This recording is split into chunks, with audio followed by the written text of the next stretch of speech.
While we're waiting, I'll just like to welcome Chris Richardson here, the co-founder of Argo, and also welcome back Mandy to another webinar. As you guys probably know, Mandy, the executive vice president of Argo and also a former consular officer. Mandy and Chris are both former consular officers, and they have, between the two of them, have conducted a ton of visa or made decisions on a ton of visa interviews or visa decisions. But a little bit more about Student Visa Week and what's happening this week. So we're happy to who all of you attended our webinar yesterday. It is on our Facebook at Argo Visa for USA. If you missed it and you want to watch it, you can go there. And tomorrow there's no webinar, but we will be posting a video with some insights from behind the visa window.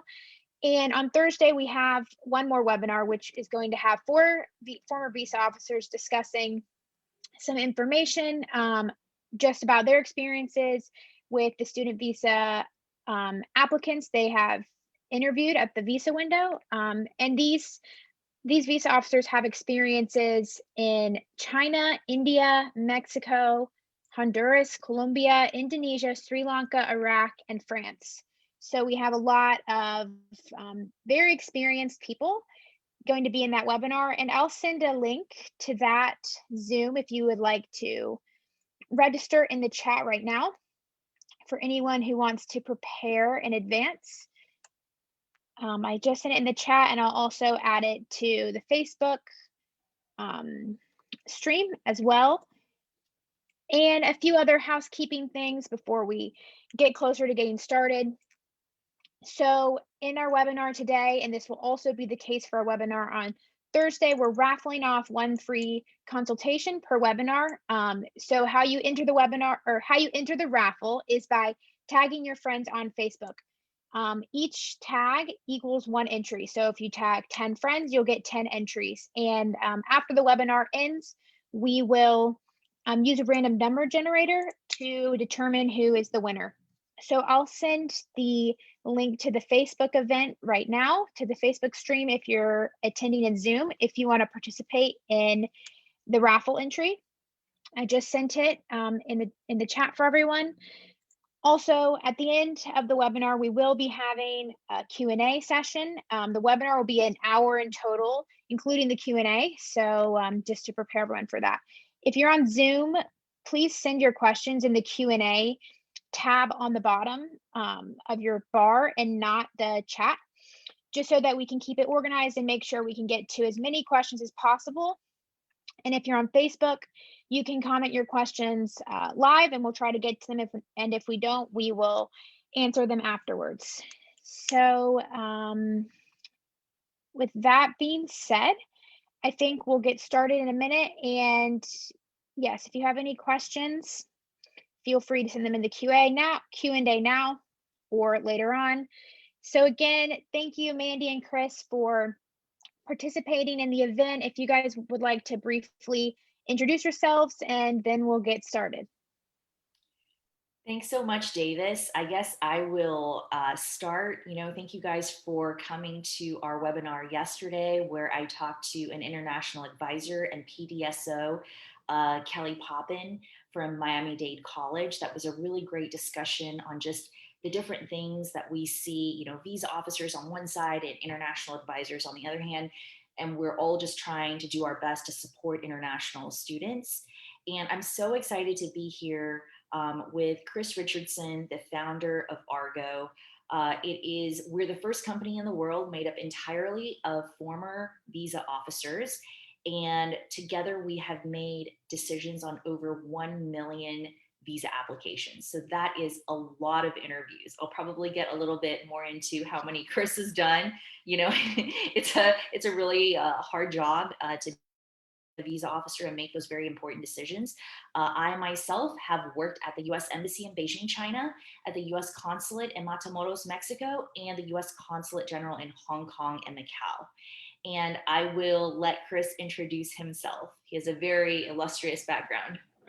My name is Chris Richardson. I am one of the founders of Argo Visa. Before that, though, I was an immigration attorney for about 3, 4 years. And then I joined the State Department, where I served in Lagos, Nigeria, Managua, Nicaragua, Karachi, Pakistan, and Madrid, Spain. I served in various roles, managing visa officers, training visa officers. I probably trained hundreds of visa officers in my time at the State Department. I was a deputy non-immigrant visa chief, immigrant visa chief, an acting deputy chief, bunch of chief jobs throughout my time at the State Department. But I resigned in 2018 due to some disagreements with the then administration of Donald J. Trump. Practiced immigration law again, and met up with some really wonderful people who helped me set this company up. And so it's been one of my dreams since I was a Foreign Service officer, since I was a visa officer, and I saw so many people just struggle through their visa interviews, that I really felt that there needed to be a company or a way to bring our knowledge to people, not in a way that hurts people or hurts the government, but in a way that's beneficial to everybody. I don't think that it's one of those things where the more knowledge people have, the better for everybody, better for the officer and better for the people who are applying for the visa. I completely agree with you, Chris. And, I think it's just something that all consular officers think about when they're looking through that bulletproof window and they're interviewing about 150 applicants a day. At least that's what I was doing in Beijing. How many would you say, how many interviews did you do on a regular basis in your time? Depending on the post, but on a daily basis, like in Lagos, 120 at least. I think I did maybe 200 on one day of just straight up interviews.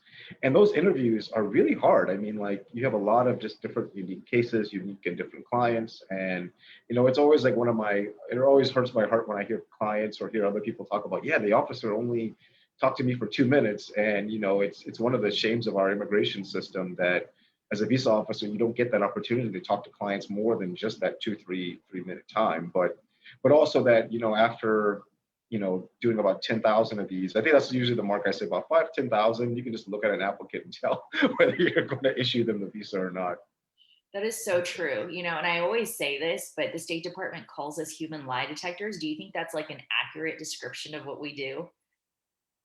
I think that's what we try to do. I think that officers try to be lie detectors, but I think that a lot of times there's a lot of pressures, right? And so just I'm sure you explained this to everyone yesterday, but for us, we're behind this bulletproof glass window. We have all these people coming at us.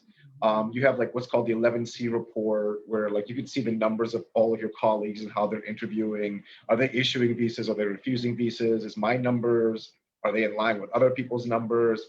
Are people going to yell at me about the fact that I issued too many visas today?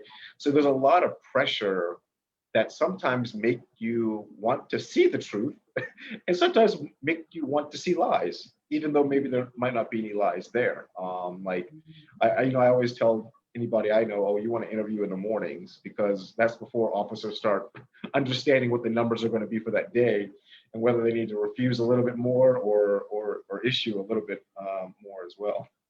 That's such a good point. I remember I would always get crankier in the afternoons, and I think I would tell clients the same thing, but also because I felt like officers were a little bit more awake in the mornings. They're more Yeah. willing to pay attention, whereas in the afternoons, it's more likely, you're just exhausted. You want to go to happy hour. You want to leave that window and get on with your night. Yeah, for sure. Yeah, well, Chris, I think this is just a great opportunity for us, two former consular officers to sort of talk about the state of what is going on right now, and I feel like things kind of change on a day-to-day basis. This morning you actually forwarded me a CNN article about that really sad story. What do you see is happening? My sense is that in the world right now, there's all these travel bans that people really can't travel. But even if you didn't have a travel ban, you'd have the same issues that have really been afflicting consular since COVID really began. And you have one that consular is a fee generating organization. And consular doesn't have any money. I don't think it's a secret to say that consular is broke. If consular is broke, they can't hire officers, they can't pay for upgrades to their systems. They can't process visas. There's a lot of stuff that consulars simply can't do if they don't have the money. And so I think like the story of consular right now is that it's broke. It did get a little bit of money from Congress, but it needs a lot more to keep going. And so you have that as an issue, the fact that they don't have any money. The second big thing is just the vaccinations, right? And so, some countries are being vaccinated faster than others in terms of officers. And to take a step back, people have to understand that an embassy or a consulate is a COVID center. Like if there was like a place that you can design to be a super spreader place, it would be a consular section, because you have hundreds of people coming in a day. You have these windows that really aren't that, they protect you against bullets, but they don't protect you against viruses or against COVID. And then behind that, we're all in a bunch of cubicles. None of us, we're all really close together on top of each other. And we don't have a way mostly to open these windows, because in most of these posts, you can't open the windows. And so it really is like a vector for COVID.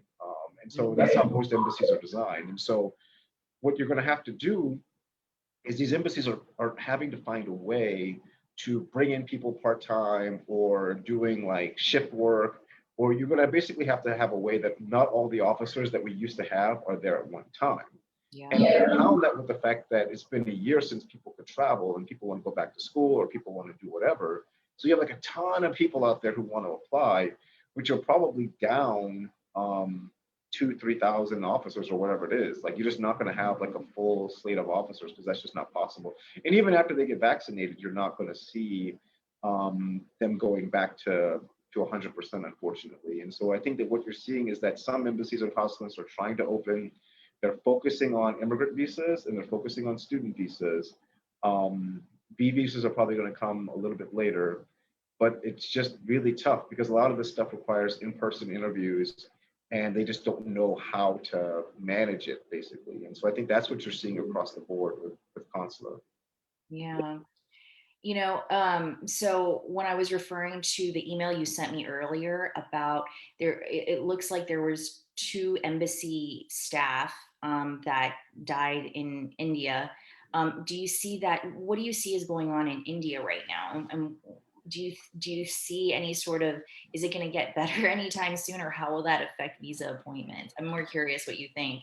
Well, I think that the big fear is going, I don't know, it's not a fear, but I think that the thing that you have to think about is that there's going to be a lot of pressure on the administration to put a ban on people coming from India. I think there's going to be a lot of pressure, if they haven't already started writing it, that because of India's exploding COVID rates, that they might ban Indians from coming over. I think that that'll be the last resort. But I think that that's a big fear.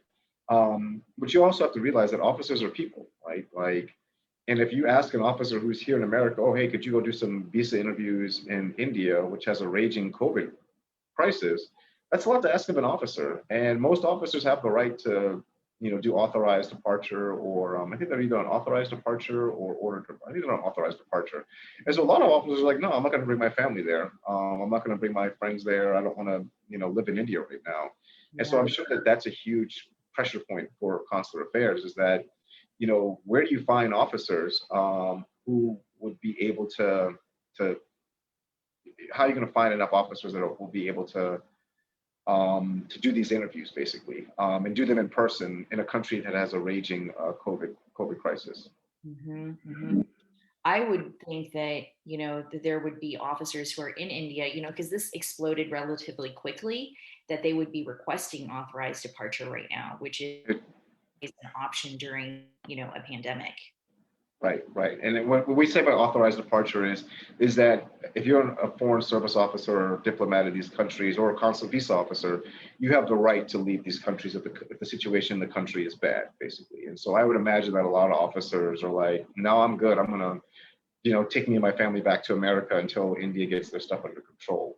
Yeah, that's right. And we saw something similar like this last year, when COVID first came out, and the State Department issued this, this is unprecedented announcement that basically foreign service officers all around the world had the option to choose authorized departure if they felt like the country where they were working, felt unsafe. And so I personally know a lot of colleagues who decided to leave at that time and come back to DC. Of course, this is before the situation got really bad in the United States, Yeah.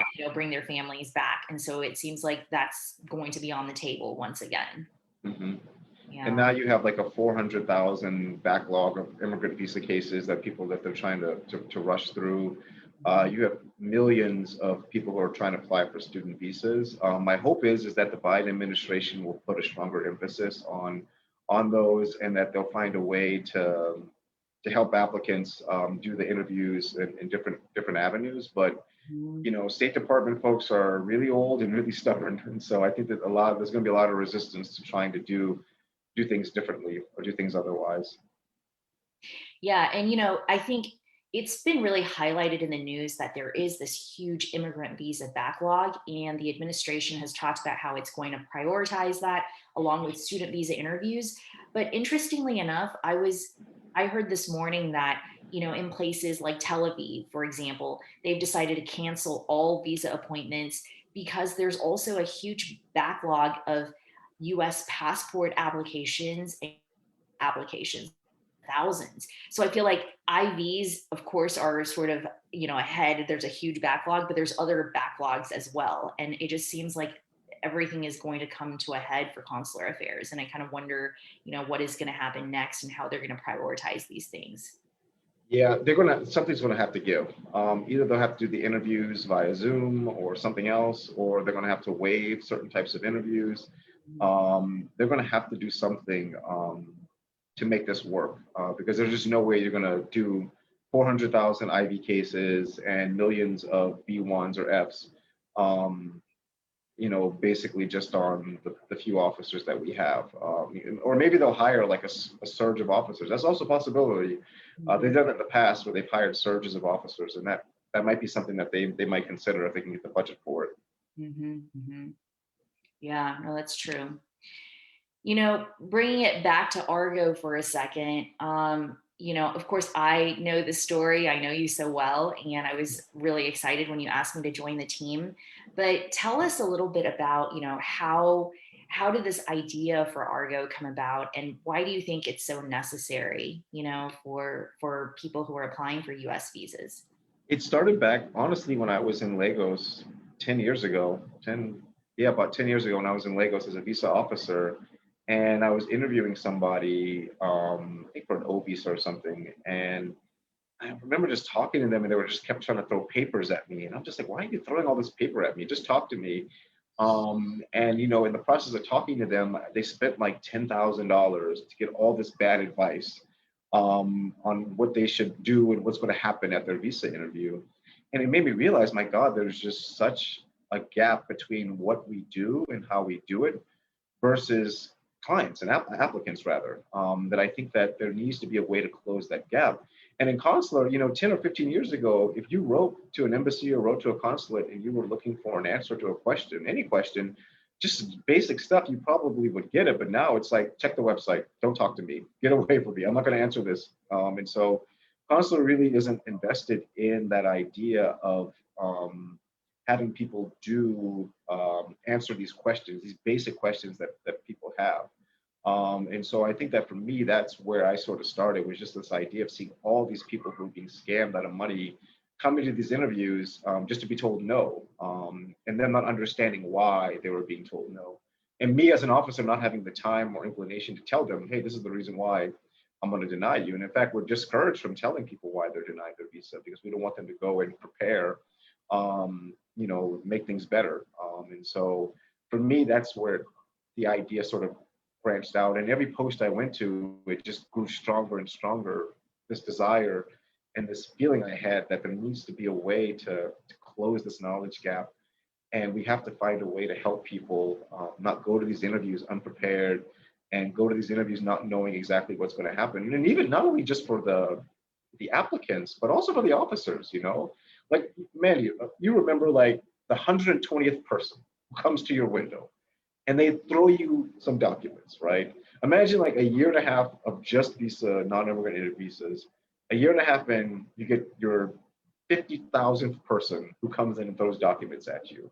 You're going to be frustrated. You're going to be angry, and you might not actually listen to what that that applicant unfortunately is trying to say. And so I think that there has to be a way to help both clients, applicants, sorry, and the visa officers. And I think that Argo is how you do that. I completely agree with you because I think that it's really hard for visa officers. Like we've all felt like this, where you don't know enough about the case and yet something doesn't seem right, or maybe the applicant did something that raises some red flags in your mind, and you're like, I'm just not comfortable issuing this. And it is so much easier to refuse a visa than to approve it because you have to write some notes and you always have to like explain sort of your decision. And I have to admit, being a visa officer, there were interviews, it was definitely not my best moment, and I tended to be a really tough visa officer because we were really there to do a job. And the State Department always says, you're sort of like the first line, you're the first American that this person is going to see, and therefore you have to make this decision whether or not this person is eligible to go to the country. And I think at first you think this is such a huge decision, you agonized over every decision, and then eventually you kind of get used to it and you realize that you're making 30-second decisions on somebody's whole life, whether or not they get to go to America, which is just still so crazy to me. Yeah, it's pretty nuts. But I also, I think that what makes a tough visa officer is the minute they have someone lie to them and they're caught lying. Like, I think I told you, like, one of the first cases I ever had as a visa officer was someone was going to go visit their mom's like funeral or whatever, and then I found out their mom had been dead for like 10 years. And so they lied about their own mother, like dying, or she'd been dead longer. I guess they didn't lie. She'd been dead, but just dead a lot longer and wasn't buried in the United States. And so, I think that when that stuff kind of happens to you, and it happens a lot as an officer, you become a very, very hard person. And you might be a little bit harder on the client. Unfortunately, you're not only, when you interview somebody, that person really isn't just about them. It's about the other 10,000 people that I interviewed before. And so you're basically, as an officer, the struggle is how do I separate out you as that applicant versus the history of all these other people that I interviewed with to let me know that you're not the same as them. That's right. And what's interesting, Chris, is I always feel like when you've done a job like this, when you've been a foreign service officer and been a consular officer and you've worked on the visa line, we just sort of have this bond. It's almost like we've done like the toughest job we've ever done in our lives, and we all understand it.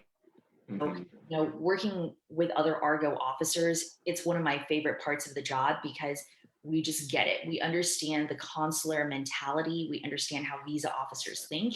And I think that's why we're so helpful to, visa applicants, because somebody coming to me might not see, what problems their case has because they only have their own life situation, and those of maybe their friends or family members. But for us, because we've been through tens of thousands of visa interviews, I always think it's funny when Argo clients come to us and they tell us what happened, how we almost instantly know exactly why they were refused a visa Yeah, just by their description of what happened, right? yeah. Um, and I'll just add to your comment about how this has always been a dream of visa officers to have a company like this, because everywhere we go on the ground, there's visa agents and people who say, hey, if you just pay us this amount of money, you'll get your visa approved. If you just say these things, you memorize this thing, you'll be golden. But we visa officers know the truth, and we've always wanted to share that truth and that that authenticity of exactly what goes on in a visa interview. And this is really sort of how Argo came about. And I just am, I don't know, I think it's like the best idea ever, but I might be a little bit biased. A little bit biased. Yeah, I'm just a little bit biased. So, what would your advice be for people who really want to apply for a US visa this year? It's still not a normal year. It's less crazy than last year, but it's still pretty crazy. Oh, I think if you're like a tourist visa, you're going to have to wait. I think that visiting the US for business or tourism, unless you have like a really good reason, it's going to be really hard to get permission.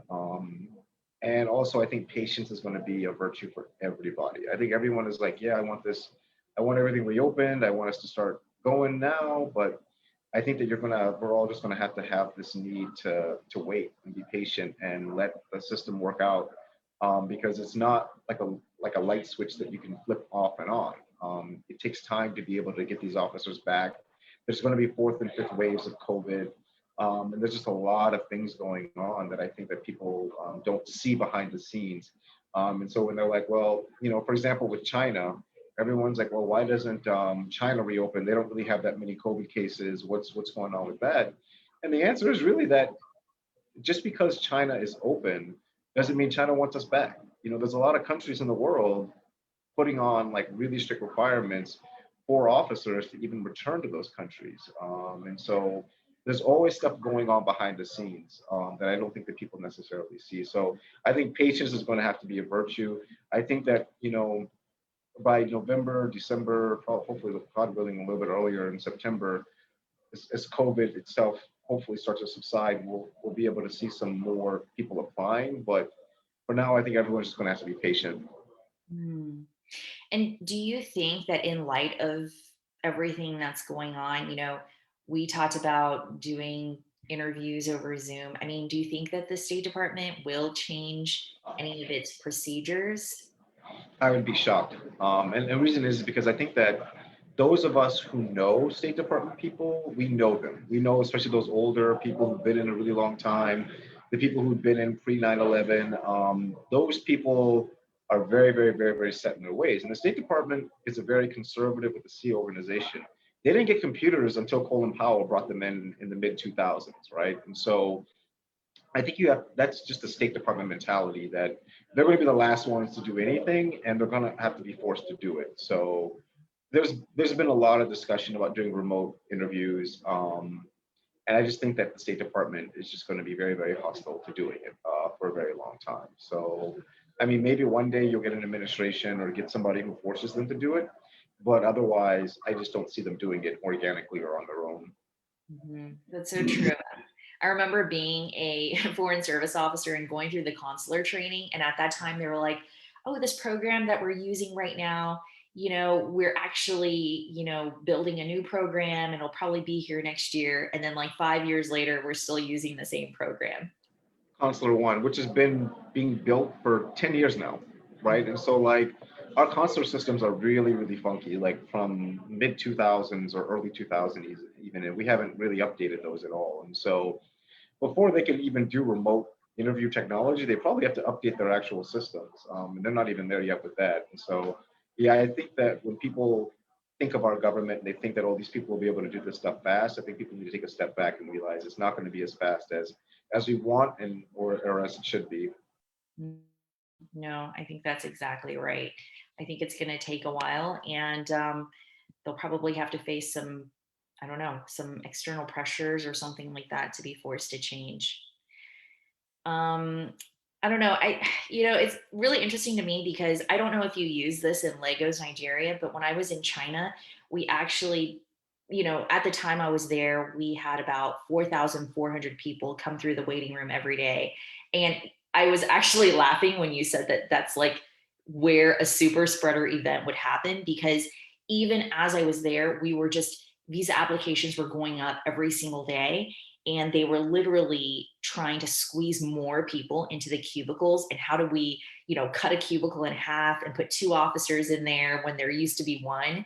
And so I can only imagine how that looks from a COVID perspective, which is pretty scary. But also when I was in Beijing, because of how busy we are at some of these high volume posts, we had hotkeys for everything. So instead of, using your mouse to select something like refuse a visa, you can just hit Alt S and that person was just done. I feel like we probably have a lot of people in our waiting room or in our Zoom room who are interested in, what do visa officers see and why is it that some people get refused a visa in just a couple of minutes? And what do you have to say to that? Like as to like, what do we see as officers or? Well, more like, how are we able to make decisions so quickly, either to God. approve or refuse somebody? Well, the thing about consular is that we kind of learn by trial and error. And so unfortunately, most of the trial and error is on these poor applicants who are applying for visas. But I think for most of us, it's like a multitasking. Like you really have to be great at multitasking. You basically have to be checking the security stuff. You have to be typing notes. You have to be listening to this person. You have to be looking to see, you know, how many have I done so far? How many more do I have to do today? Maybe there's someone behind you being like, hey, could you go look at this? So you really have to organize and multitask. And so for me, that was always the big thing. Is basically for each category or type of visa, I, in my head, would already have three. I think everybody, we already have like 2 or 3 questions, and we kind of want to get to that no question first, right? And so, like, it's like, you know, why do you want to go to the US? Are you married? No. And then you're almost excited when someone's like, no, I'm single. And you're like, ever traveled before? No. And do you have any money or a job? No. Denied. Get out of here. You know, and that's unfortunately the way most visa officers think, right? Because you want to get to know fast enough. Well, you want to get to know, but you also want to get to yes really fast. And so it's like, are you married? Yes. Have you been to the US 20 times? Okay, good. Yes. Next person. You're trying to like get through, you're basically thinking, I have a line of 100 people. How do I get through this line? You don't even think about the person as a person, unfortunately. You're thinking about that line and you're thinking about how fast can I get through these people? And so I think for most officers, when we think about multitasking, we're thinking about how fast can I get to yes or how fast can I get to no. I don't like the middle people because the middle people waste my time because I actually have to sit there and think about, oh, but this one's actually traveled before, but now they're not married, but their parents went to the US before. They kind of have a little bit of money, but not really. Those kind of cases were the worst cases. You want a case where you don't have to think about something. And I will add, for all of those cases, you know, either the fast approvals or the fast refusals or in the middle, this is really where Argo can really help you because, Yeah. and I always tell clients this, but you know, I think most people think, oh, this is my personal situation and this is all of the stuff I want to tell the visa officer, but they don't have that much time to listen to you. You know, they only have about 2 to 3 minutes. So you really want to pick out what's relevant, what's important to the visa officer. And this is what we can kind of help you do at Argo. And the other thing is, I think most people think like, you know, I'm from China or I'm from India and this is kind of our culture. But really, I think what you need to understand is the culture of the US consular officer, and really only consular officers know how we think and make these decisions. Because, you know, nowhere in the world does any other country rely on in-person interviews the way we do, right? And so, like, if you're a consultant doing visas for the UK or Canada or anywhere else in the world, the interview really isn't that important. For us, the interview is everything. If you bring me documents, if you're like, look at my document, look at this document, look at that document, every document can be faked. Every single document can be faked. And so as officers, we know that. And so we're not really relying on these documents you're bringing us. We're really relying on you to tell me things. And so when clients or applicants would be like, well, just look at the document. I don't want to look at the document. I don't talk to you. I want you to tell me about this stuff because documents lie. You can lie too, but I think that I can tell when you're lying versus like this document that you could easily just make up, right? And so I think that for most people, you need to understand that interview is so crucial. And that as an officer, look, I as an officer will know within a minute, 50 seconds maybe, for the vast majority of cases, whether this visa is going to get issued or not. And so you really have that 1 minute to make an impression on me as an officer. And I think that's true for most officers, most successful officers. I did know a lot of officers who took their time with each and every case, but those people were not rewarded for their persistence and for their desire to make sure every applicant got a fair shake and to read every single document. No, that's exactly right. And I actually found when I was a young visa officer that if you had doubts about something, the more questions you asked, sometimes that brought up more questions, and you learn very quickly to not ask too many questions because it will just kind of make you go back and forth, and you want to make that decision quickly. Yeah, no, absolutely. Yeah. And I also feel like, one thing, and you and I know this because we're both, US immigration attorneys, but immigration attorneys are so great at guiding clients through, the petition process, making sure that everything looks great. It goes to USCIS, which is the other agency that handles US immigration domestically. But the problem is at the State Department and for consular officers, our feeling is that even though you wrote this beautiful petition and you had, an attorney to help you out, this is the first time any US government official has actually seen you in person and has talked to you about, what work you're going to be doing in the US, or, how are you immigrating to the US if you're, applying for an immigrant visa. And so then it becomes really important because we find it to be our responsibility to make sure that you are who you say you are on paper. I think that immigration attorneys and everybody, I think that they have an idea of officers being all knowing and us knowing everything. Look, if I went to the average consular officer and asked them, explain to me the perm process, explain to me what the labor certification process is, I would get like a what? Because people have to understand that officers aren't hired to be visa officers. Most of us aren't attorneys. Most of us don't have any kind of immigration background. We basically, there's 5 different cones you can sign up for: political, PD, econ, consular, management. And you really come in thinking, oh, I'm going to be Henry Kissinger, I'm going to be a senator, I'm going to do these high level crap or whatever. And the first place they send you is to like Brazil or Nigeria, where you have to do all these visa interviews. And basically your training as a visa officer is basically like 6 weeks. That's it. And maybe 2 weeks at NIV. And the way you learn visas really is just by being there and watching these other officers do these visa interviews, right? And so I think that people go in thinking, oh, these officers are all knowing. These officers don't know much of anything because they're not immigration attorneys, they're not specialists, they don't specialize in this stuff, and they really just don't have that knowledge base. And so, I mean, I always said it was kind of a crime that you give such power to people who don't realize the power that they're having and how they're, hurting people's lives, and often on mistaken points of law. But I think that people have to understand that these guys aren't like, this, for a lot of officers, they don't want to be on the line. This isn't what they signed up for. And unfortunately, they take that attitude out on their, I mean, I think the vast majority of officers obviously try to do their best. They try to answer and do everything that they can, but you're going to get a substantial number of minority, at least, who, yeah, they just are really upset by even being on the line and having to do these visa interviews. Yeah, I always think it's my favorite thing to hear some of our Argo clients coming back to us and being like, oh my gosh, like my visa interview went exactly the way the Argo officer said it would.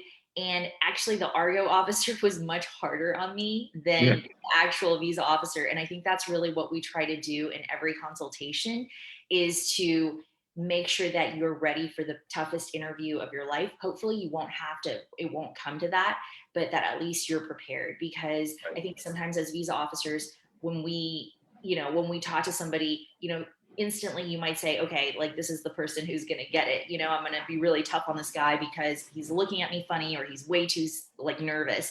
And you want to be prepared for that because you just don't know what kind of consular officer you'll get or how the interview will go. And that's really what we do at Argo. Absolutely. Yeah. Absolutely. And that's one thing I've always been, I know when I do consular consultations, I often do that. I'm like harder than the regular officer will be, just so that they're prepared and they're ready for what's going to come. Yeah, I think so. And, I think that things are getting better slowly but surely. They definitely are in the United States. I know that things are hard during the pandemic right now, but we've been getting so many questions at Argo about, how to get visa appointments and, what's going to happen. I'm really excited that the State Department decided to prioritize immigrant visas and has decided to prioritize F1 student visas, for people coming back this fall. And so if you are even, slightly nervous about the process, you don't want to be somebody who falls through the crack into the bureaucracy and, your case gets like hidden away. You want to be successful on your very first try. And how you do that, I think, is with Argo. But of course, Chris and I are big believers in our service. And we're really excited for things to kind of slowly start opening back up and then hopefully for a return to normal by the end of the year. Do you think that'll happen, Chris? I hope so. But you never, I mean, the world is a crazy place, but I'm confident that we're going to get into a good place. And I think that that's where Argo can really make that difference, is that ability to get that interview right and be able to get to the process. Yeah, I agree with you. So I see a lot of questions. So I feel like we can probably start getting to the Q&A. Davis, I don't know if you see anything from Facebook side, we're not able to see that. So feel free to share anything with us. Sure, sure, I will do. There's tons of questions in the chat, so I think the best way for the Q&A, I'll just try to do what will be the most applicable for everyone. One thing that I think is interesting is people asking about like B1, B2 visas and how that might affect their F1 visa. So this question is saying, is it a red flag if I already have a B1, B2 visa and I spent a year during COVID in the US due to canceled flights repeatedly? I ended up just extending my visa and stayed with my uncle. Then I realized I like it there and now I want to study there. Go ahead, Mandy. I think that it's going to be really important for how you present that situation to your visa officer, because that is a lot of information. You know, the plans changed all the time, which is sort of understandable because of COVID, but it's going to be important to articulate, you know, what are your motivations for studying this specific degree? I don't know what you're studying, whether or not that makes sense for your future.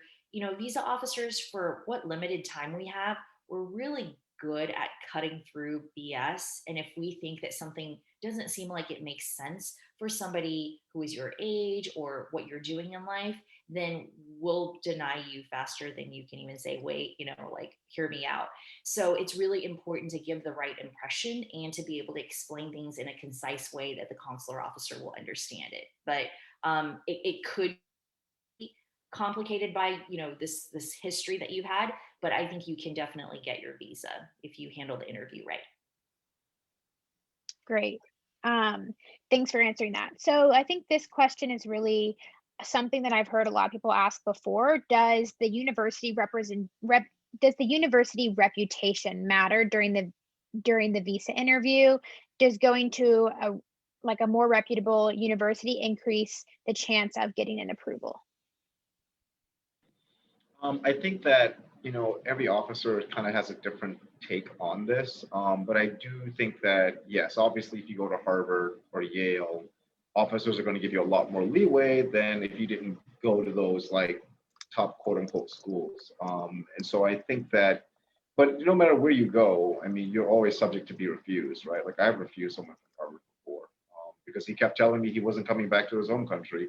So, you know, I think that probably statistically, yeah, we probably give a lot more leeway to the higher end schools, but you know, I think that the schools could do well for themselves as well by just ensuring that the consulars know about them. Like I knew when I don't know about you, Mandy, but when I was a foreign service officer, a lot of universities would actually go out to post, they would visit, they would write us, their senators would write us just to let us know that they exist.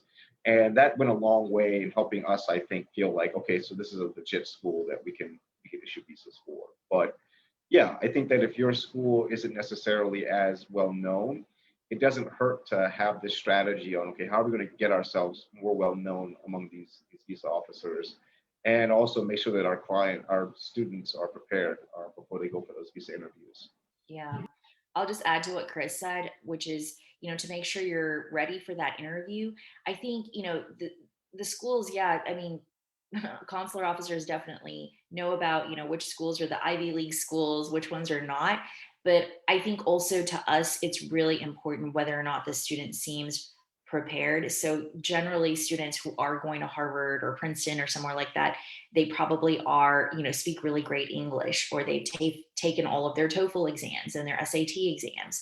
Whereas sometimes, you know, somebody going to a lesser known college might not be as prepared for the visa interview. You know, maybe they're nervous about speaking English for the first time. So it could be correlation, but not necessarily because of the school. It's really just about the interview and how you present yourself.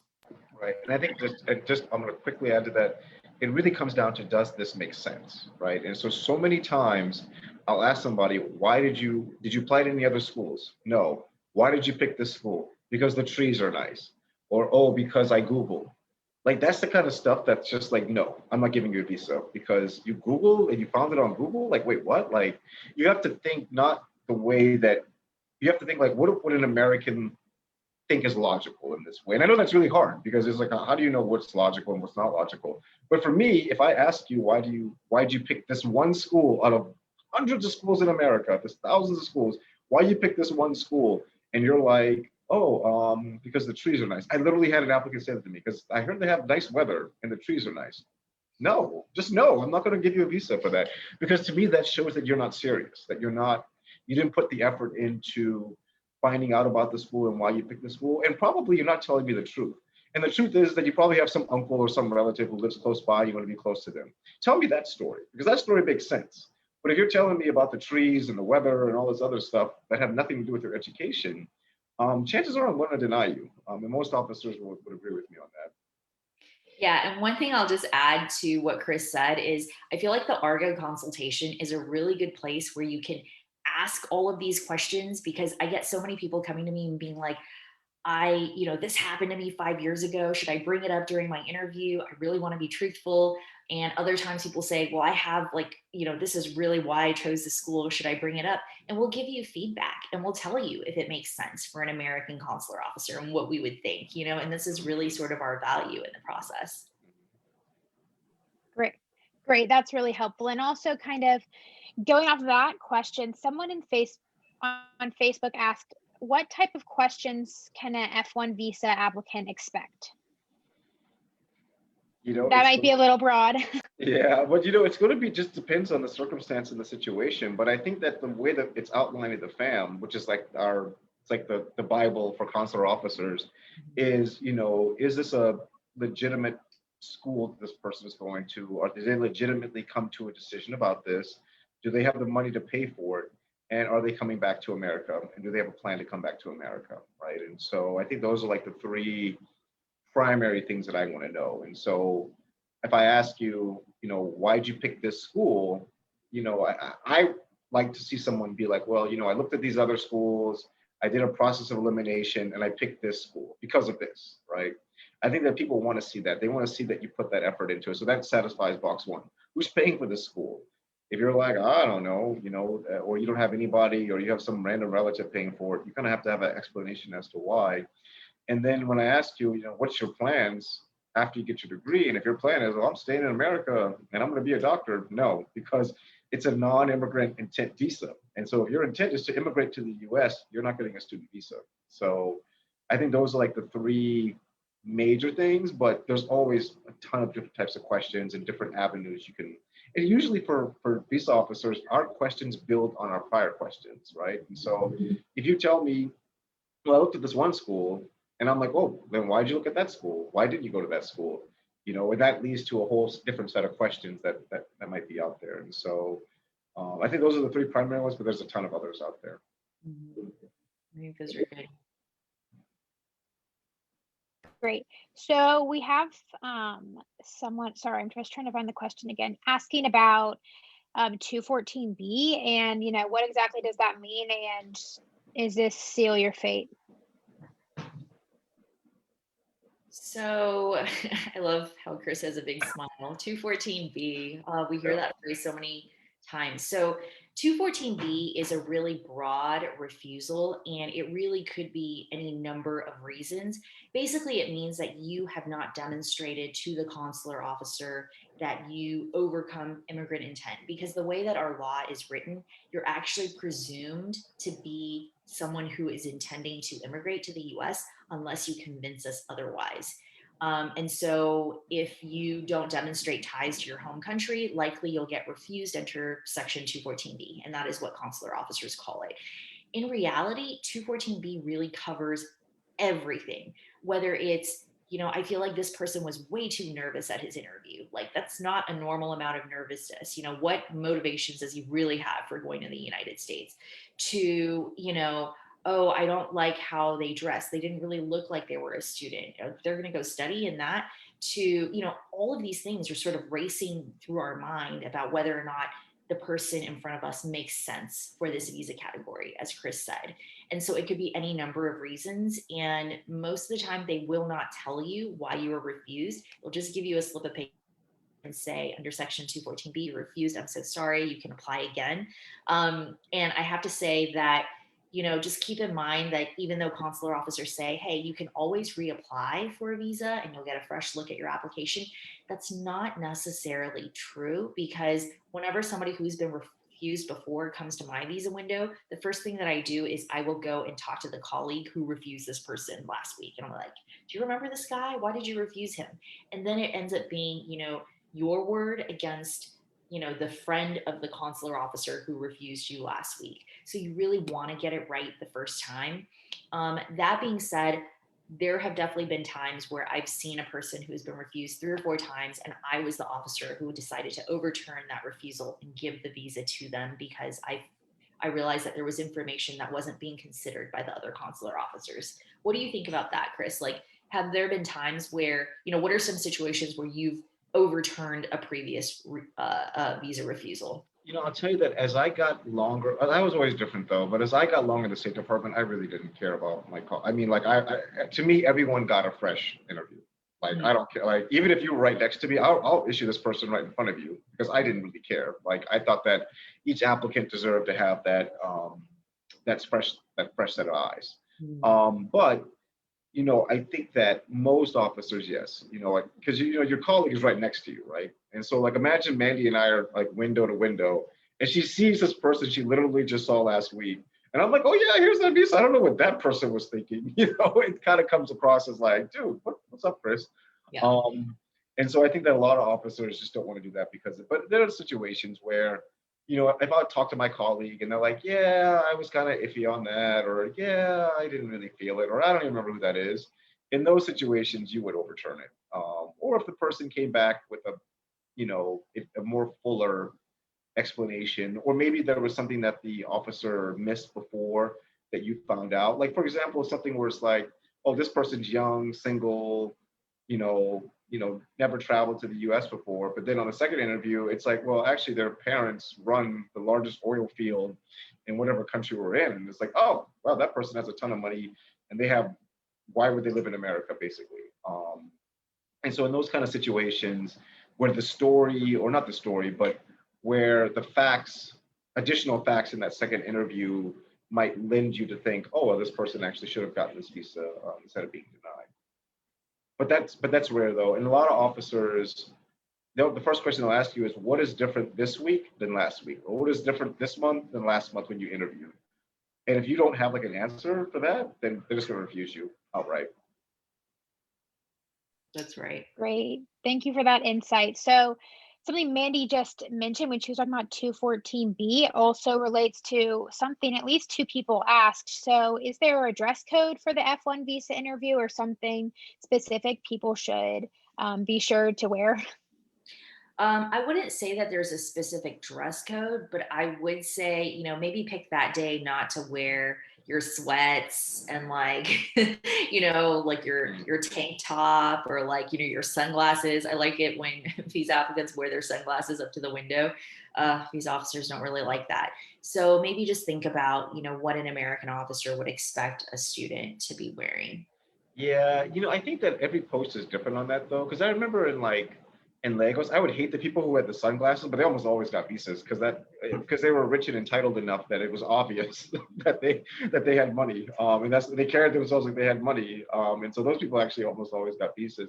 I would say nothing that you've never worn before, because it is true that people who would come up to us in ill-fitted suits, just all over the place, I judge you. And I'm like, man, that's the first time you ever wore that suit, and you wore that just for me, you're probably trying to hide some stuff. And so whatever you're going to wear, at least make sure you wore it the night before, or you've worn it some other time. Because if that's like, if it's obvious that it's the first time, I think one of the funniest things I ever had was in Nigeria. This guy, he was going for like a religious conference. And so he came with the collar of like a priest or whatever, and the collar was like backwards or something else, and it was out. I'm like, I think you're supposed to clip that collar, Pastor. He's like, oh yes, that's exactly what I'm supposed to do. He wasn't really a pastor. Or someone like had like someone like came in like a karate outfit or something like Taekwondo. But one of the officers actually did Taekwondo and asked him like 2 questions about it. The jig was up. So, if you're gonna come in wardrobe, make sure it's actually a wardrobe that you know and that you actually have worn before, and not trying to like fake something on the consular, because not only will you get denied, but we'll laugh about it for many, many years afterward. Yeah, I would say don't try too hard. Just try to be natural. Yeah. Be yourself. That's right. Be yourself. Great. Thanks for those insights. And I'm sure, you guys have experienced so many people in the visa window, so you've seen it all. Another question kind of relates to what you were saying, Chris, earlier about not saying you're going to get a job as soon as you graduate, et cetera. But what about for people who plan on working during OPT? Is there a way to, approach this situation? Then you say, I mean, you kind of say, well, I have this 1 year OPT. I have this 1 year plan where I'm going to work for that year in OPT, or you explain it out, you flesh it out. But the thing is, you don't want to say, oh, I'm never coming back to my home country, basically. I've had applicants say that to me. After I give them the visa, they're like, oh, I'm never coming back to this place. And it's like, wait, what? Like, you should probably wait till after you leave the building to talk that crazy talk. And so, yeah, stuff like that, where you basically want to be able to explain it fuller into the context. If you explain it, yeah, I'm temporarily going to, do OPT, but I'm returning to my home country and I'm going to, start a business or run a business or have an idea of which companies you want to work for. I think that that's the best strategy. Okay, great. I'm going to do one more question and then we'll kind of wrap up, but the last one is about relatives. So if you, which we kind of addressed earlier, but is people are wondering, is this an automatic denial, or is this, a weak point automatically tarnish your chances just by having relatives in the US? For what type of visa, Davis? Oh, for the student visa. Oh, okay. I think it depends. So if your entire family is in the United States and you're sort of the last one, and then all of a sudden, you're a non-traditional student, it's been years since you've been out of school, and all of a sudden you're applying to go study English, we might look at that a little bit suspiciously. If you do have family, that has moved there years ago, and yeah, like every now and then you keep in touch, I think it's understandable. The important thing is to be sure to be honest about the situation, but also in how you explain it. What do you think, Chris? No, I think that that's absolutely right. It's almost like a sliding scale, right? So if you're applying to Harvard, but all of your family went over to the US, but you have money as well and you can clearly afford it, then yeah, that's probably going to outweigh it. And I'm going to issue that visa.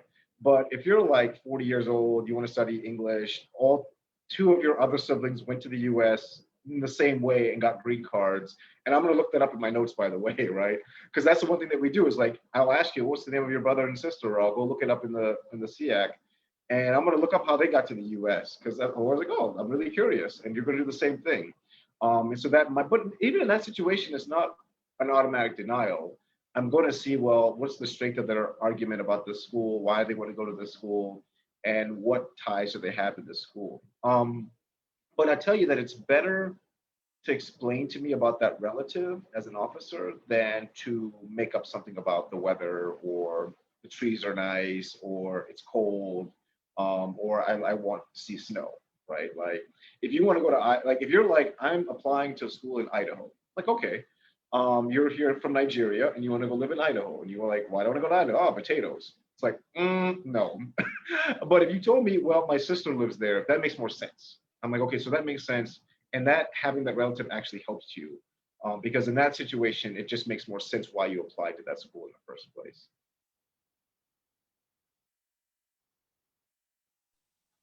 Sorry, my unmute. Thanks so much. That makes sense, Chris. So we're about at the hour, almost exactly, of the session, but we're really grateful to everyone who joined. And if we didn't get to your question, we're very sorry. There's lots of questions in the chat and we're trying to get to as many as possible. If you go to our Facebook page, search Argo Visa for USA, this whole session will live there, so you can watch it again or share it with your friends. Soon after, we'll look at the comments of the tags and we'll pick through the random number generator who wins the free consultation. And I think that's it. If Mandy or Chris have anything else to say, I thank you both for all of your helpful information and unique insights from your experiences. We're really happy that you joined. Thank you, guys. Thank you so much, everyone. Yeah, thanks for joining us, everyone. It was, it's always a pleasure to speak to everyone, and thanks for being with us, Chris. No problem. No problem. Thanks, everybody. Bye-bye. Thanks, everyone.